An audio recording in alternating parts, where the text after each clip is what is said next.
शिरोर्वाहाय नाम्ने पुरुषाय शाश्वते शाश्वकोटियुगधारिणे नमः। नमः कमलनाभाय नमस्ते जलसायिने नमस्ते केशवानन्त वासुदेव नमोस्तुते। वासुदेवस्य वासितं भुवनत्रयम् सर्वभूतनिवासोऽसि वासुदेव नमोऽस्तुते।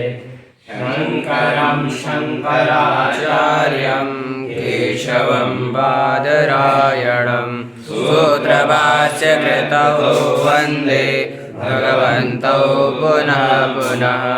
ईश्वरो गुरुरात्मेति मूर्तिभेदविभागिने व्योमवद्व्याप्तदेहाय दक्षिणामूर्तये नमः। ॐ शान्ति शान्ति शान्तिः।